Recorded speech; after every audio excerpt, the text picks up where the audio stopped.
I'm Sarah Maslin Nir of the New York Times, sitting in for Sam Roberts. Welcome to New York Times Close-Up. This week, protest and unrest in America. Later, inside New York City's largest ever nurses' strike, why nearly 15,000 nurses have walked off the job, what they're saying about safety and staffing, and what it means for patients. First, Minnesota is now at the center of Trump's hardline immigration push, with thousands of arrests in just a few weeks and protests growing in Minneapolis and St. Paul. The president is denouncing demonstrators as professional agitators and insurrectionists, and has even threatened to invoke the Insurrection Act, and is pressuring state officials to do more to shut down the protests. New York Times Metro reporter Maia Coleman covers the NYPD and criminal justice, and has been reporting from Minnesota on the crackdown. Maia, welcome. Pleasure to be here. So you've been there. It's a tumultuous moment in Minnesota. Who's out in the streets? Take us there. Yeah, I mean, I think the answer to that is quite simple. Minnesotans of all ages, of all backgrounds, religions, ethnicities have been out on the street, whether that is keeping watch over their neighbors' homes, standing outside immigrant businesses, or doing daily protests at the Whipple building, the federal immigration building here. We've seen them day after day protesting this incursion of agents in their city. And I think, the answer to what they want is also quite simple. They want ICE out of Minnesota. So this is a pretty partisan issue. Are you saying that the protesters are both Democrat and Republican? That's interesting to me. Yeah, it's come up less in the interviews, but I think, there are elements of both for sure. One thing that has been really striking being here on the ground, though, is how unified residents feel. I think, Minnesota is a place with a venerable history of, political activism. And what I've noticed speaking to just day-to-day residents is how tuned in to politics they are and how passionate they are about their city and their elected officials. And really wanting to take like an active hand in that. And so I think what you're seeing is this kind of, at least a sense of unity of all of these people coming together saying, we don't want agents here. And how have the protests evolved as you've been there and as Trump has ramped up his rhetoric? Yeah. I mean, one thing that I think is really important to note is that this surge, Operation Metro surge, has been going on for more than a month at this point. Agents first came and began this crackdown in December. So there's certainly something to be said for the length of this crackdown that we're seeing. But I think with any sort of long enforcement campaign or protest moment, there are sort of distinct phases. And I think the first phase in December was sort of the initial chaos and just sort of the adjustment to these agents who were filling the streets and conducting these raids. I think the second phase started pretty clearly around January 7th with the killing of Renée Good, a 37-year-old woman and U.S. citizen, in her car by an ICE agent. And that touched off days and weeks of really intense protests with some really tense interactions between activists and residents and local law enforcement, as well as federal agents. There was another non-fatal shooting a few days later involving an ICE agent and two undocumented men, one of whom got shot in the leg. And that also initiated hours of intense protest in which there was tear gas and crowd control, and protesters were throwing fireworks. So I think there was then a fairly tense period of protest. And now, since I've been here on Sunday, I think we're entering a third phase, which is sort of a quieter phase, but it's one that I think is really defined by this pervasive sense of fear and doom. There's a certain, I think, randomness that residents feel about the enforcement campaign, insofar as, I've heard people say that they're just driving down the street on their way to work and they will witness a raid. ICE agents are circling blocks and showing up at schools and daycares. And so there's just kind of the sense that, trouble could be around any corner. And that even U.S. citizens, as well as immigrants and bystanders who are trying to intervene, could get sort of swept up in the chaos. So one of the prominent protest actions that you covered was this protest in a church. Can you talk to me about that incident and also now the ramifications of it? Yeah, absolutely. So this was a few days ago. There was an action at a local church here in which a number of activists, led in part by a woman named Nikema, who is a lawyer and activist in the area, went into a church and disrupted a congregation in the middle of a service because a pastor and church leader there is or seems to be one of the heads of a field office of ICE agents here in Minneapolis. And so they went in, they protested, some congregants left, and it sort of blew up and went kind of viral. And it has been, I think, a real sort of tension and touch point. The Justice Department is now investigating those protesters. Pam Bondi, went on Twitter pretty soon after and said that the full force of federal law would be, used to prosecute them. And Kristi Noem promised arrests, which are now, I think, imminent. They've been for a few days, but I'm pretty Because sure we're just hearing. there's a law, I think a 1994 law you wrote about that forbids protesting in churches, right? So the claims of a freedom of speech issue are running against this rule. Yes. Yes, exactly. And, I went to a rally on MLK Day where Nikema, one of the activists who organized the protest, spoke. And, she spoke about the raid, or she spoke about the protest at the church and how, it was sort of unchristian to have a pastor who was also, involved in this immigration enforcement. And I think it's something that people are feeling very deeply in terms of just their personal lives and their religion. And it got tons of cheers, So I think on the ground, a lot of people felt like it was a really important action, but certainly the federal government has been quite angry and watching it quite closely. Have you been able to get the perspective of ICE officers at all? I myself have not interviewed them. One of the things that we have been doing is sort of tagging a lot of these ICE watch groups and following them along as they do raids. I've seen neighbors and residents interacting with agents, and it's always interesting to watch because you're just waiting to see if something's going to escalate or if somebody's going to sort of step on a tripwire. But there's also this kind of mutual interest. There seems to be this desire to talk and either, hear what the other person has to say or, kind of troll them and get in their way. You mean between the ICE agents and the Minnesotans, they want to have dialogue? Yes. Huh. Yeah, not necessarily always sort of seeing it from the other perspective dialogue, but there does seem to be sort of an interest in, also kind of wasting their time in the middle of these raids and, just trying to get in their way and hear what they have to say. There are enforcement moves starting, I think, in Maine. And how much, and there are certainly ICE officers everywhere, how much of Minnesota is a test case for what might roll out? I think it's a good question. I think it's one that sort of remains to be seen. There's certainly tactics that are being used here that we've seen in other places and that I would expect to see, in Maine and wherever and if ever enforcement campaigns happen in another state. But I also think a lot of it is going to depend on whether the federal government takes more intense action. We've heard plenty of reports about troops and, various divisions of the Army being put on notice to come here. Trump had been threatening to invoke the Insurrection Act and then sort of walked it back. But there is this sort of sense of things could really change quite quickly if there are more people on the ground.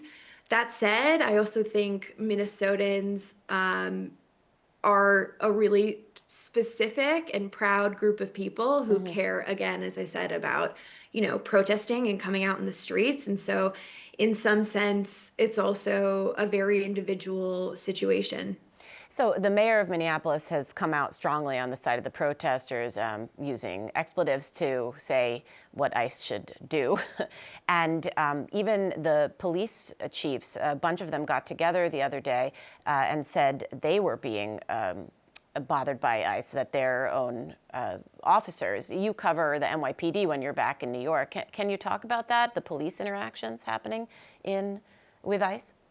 Yeah, it's something that I've been incredibly fascinated by. It's a huge issue in New York, where because of our sanctuary city laws, NYPD cannot intervene in or assist in civil immigration enforcement. But a lot of times when we've seen raids in New York, the police have come to do crowd control and various other things to try to, help us deal and diffuse the situation. And a lot of protesters perceive that as them assisting with immigration enforcement. And so there's a tension, I would say, there. Here, it's been a sort of different situation where you have a very small police department that was depleted in many ways after 2020 and the George Floyd protests. And this huge surge of federal agents who are coming from, across the country, out of state, and have kind of, in some ways and in some places, taken over the streets. And so there's been a real tension between local law enforcement, who, as you say, has even come out and sort of criticized some of the tactics the agents are using, and federal law enforcement. And so it puts the police in this sort of interesting third-party camp where in some ways they're more aligned with some of the residents and protesters in terms of the chaos that's going on in Minneapolis and wanting to stem that. But in other ways, I think residents still perceive them as assisting federal immigration. So it's certainly a tense and complicated position for them to be in. And you describe the feeling now as shifting towards one of doom and uncertainty.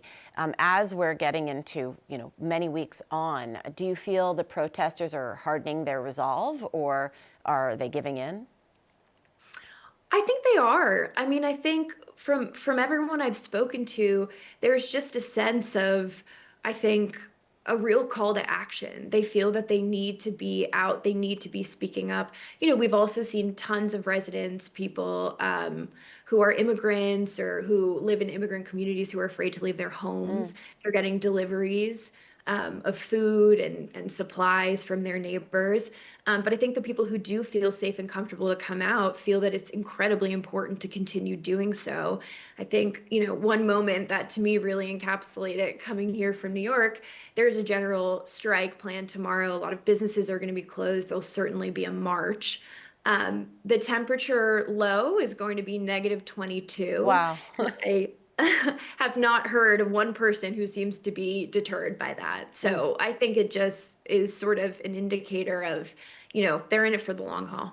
So the protests have shifted potentially to boycotts and marches, or are they still going to be these interesting interactions you described of people who follow ICE agents? Has anything evolved in the way that Minnesotans are approaching this incursion?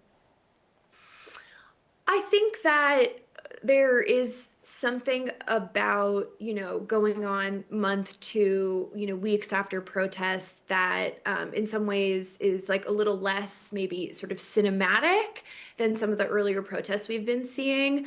But in some ways, I think a lot of the activism has evolved into really sort of daily actions, whether it is delivering food or checking on your neighbors or buying groceries, or, these community groups where they are tailing ICE and watching ICE.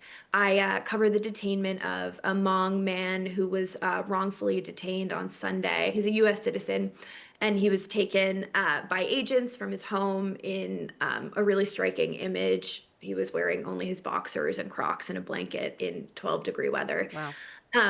And I was there the next day talking to some of the people in the neighborhood, and ICE agents had returned. They, didn't take any action, but they were sort of circling the block and parking. And within 10 minutes, the group had grown from one person to about 12 or 15, neighbors with whistles, handing out hand warmers. There were people who were driving by and stopped to sort of keep watch, and, people who had heard about it through signal groups. And I think there's been a lot of activism like that, just sort of actions in people's daily lives that they feel can make a difference. Well, thank you for your reporting. Stay warm tomorrow as you cover that protest. Foot warmers, game changer for hitting the streets. I'll take that But advice. thank you so much. Thank you. Coming up, inside New York City's high-stakes nurses strike.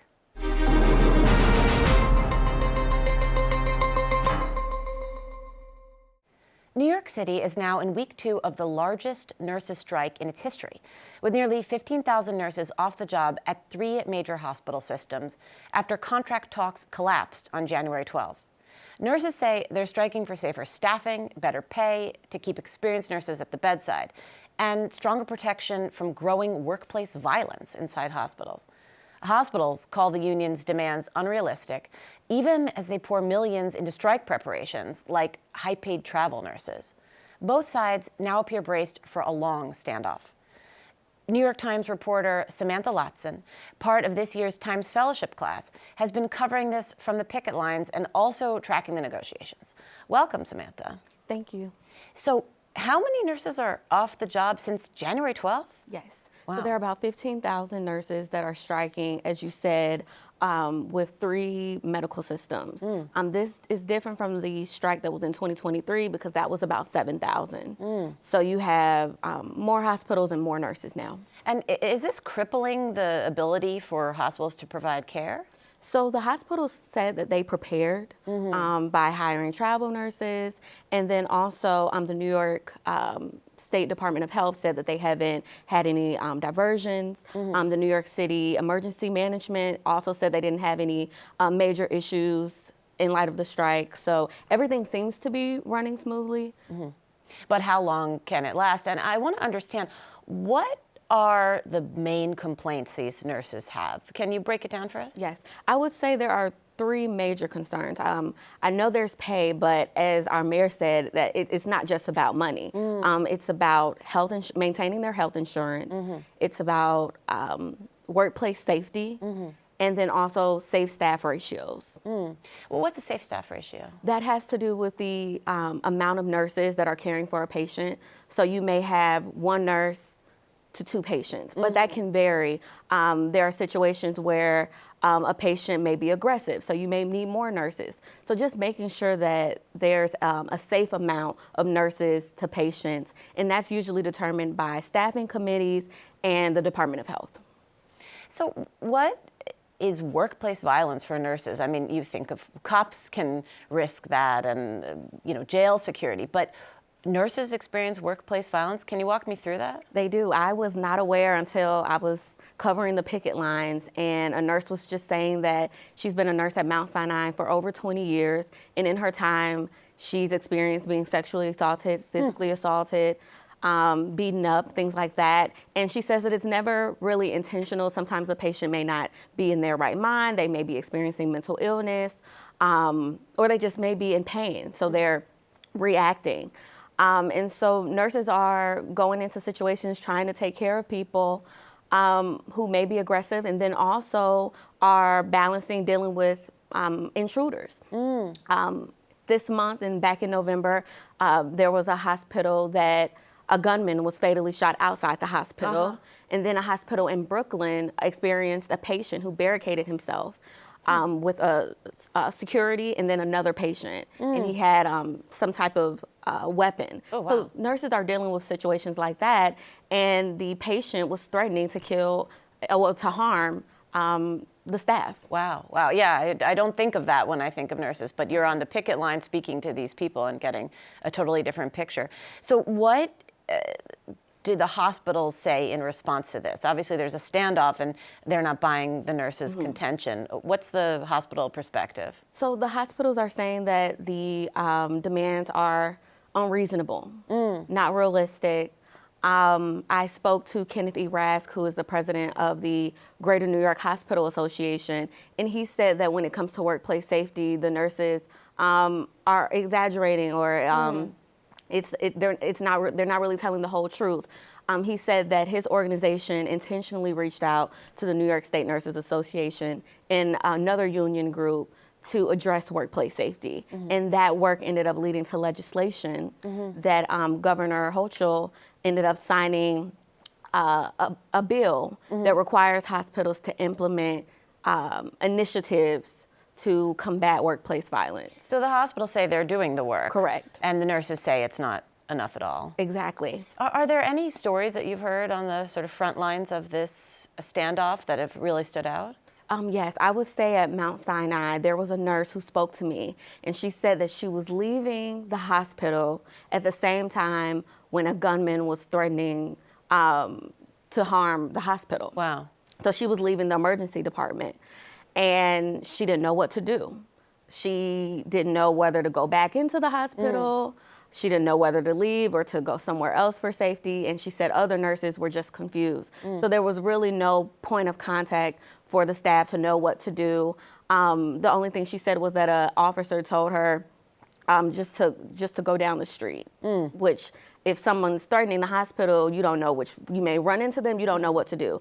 Now, the hospital did say that they responded as soon as they were able to get clear information, and unfortunately that was after the situation had already passed, but as soon as they were able to get information, they put the hospital on lockdown. So the nurses want better notice, Yes. better security procedures, and their safety ensured, and the hospitals say we're doing the best we can. Yes. It sounds like. So the mayor recently joined in this fight. What side is he on? I mean, I guess we know who Mamdani is, but what's his involvement at this point? Yes, he was actually at the strike. I believe it was this week. I believe it was on Tuesday with Bernie Sanders. But this isn't the first strike that our mayor was at. He was at I believe it was the first one to kick off. And he's supporting the nurses, and he said that this isn't just about pay.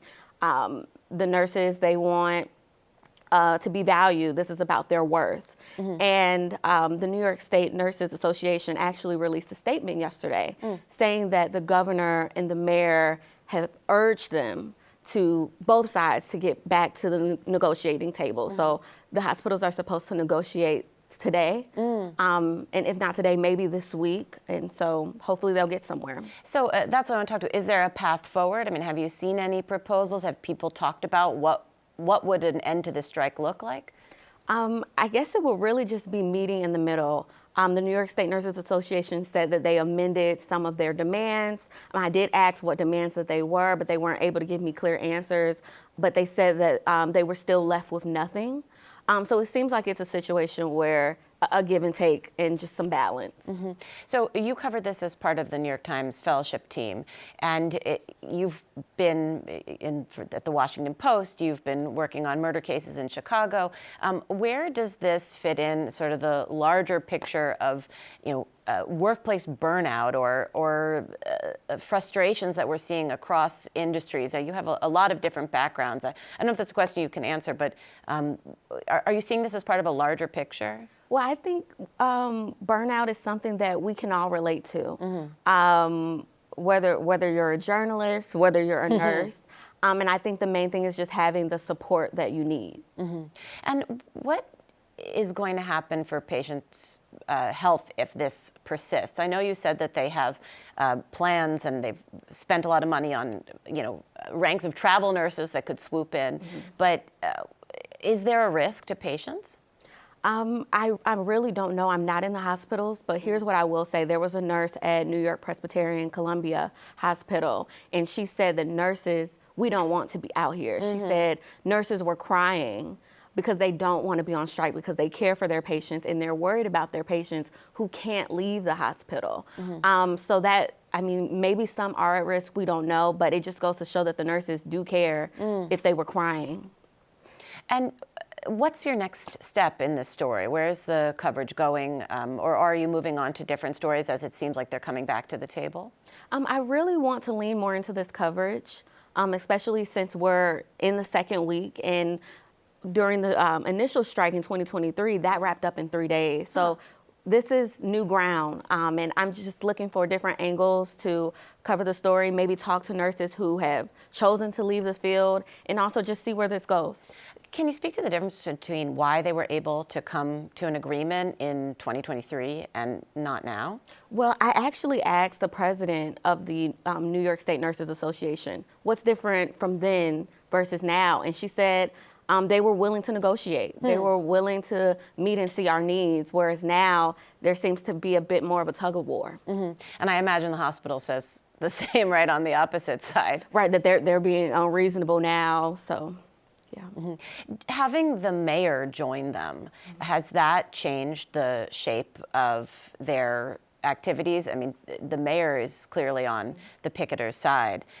Does that give them hope, or does that make them entrench more deeply? So I didn't cover the strike in 2023, but here's what I will say. When Mayor Mamdani made his appearance at the first day of the strike, there was a roar. It was cold, but it honestly felt like a block party. There was music, and people were happy to see the mayor there walking and on their side. And so I think that something different is in the air with his support, and saying that he'll be there and we'll see their needs. I think now it's just getting those negotiations through. It's different tonally, and I've been covering the city for a long time. The mayor says he's more the people's mayor, and he's going to fight for renters and tenants. And one of his deals that he was really pushing for was to prevent the takeover of rent-subsidized apartments by a large real estate company. Failed just the other day. And so while there's a lot of posturing, it sort of remains to be seen if Mamdani can do the things he does. And I wonder if you can speak to the efficacy of having the mayor on the picket line. Did that make the hospitals listen up? Has it changed the tone of the conversation? I'm not sure if it changed the tone. What I will say is that I think on the nurses' end, it gives them some hope. But again, they're the ones that are dealing with these hospitals on an everyday basis. And so it's going to take more than just, I think, words for the nurses. They need action. Thank you, Samantha. It's really exciting to have you as a fellow here, just starting your career, bringing a fresh perspective. And I'm really excited to both have you at the paper and continue to have you on this show. Thank you so much. For the New York Times and CUNY TV, I'm Sarah Maslin Nir. If you'd like to support more programs like this, please consider donating at the link on your screen. Thank you for watching.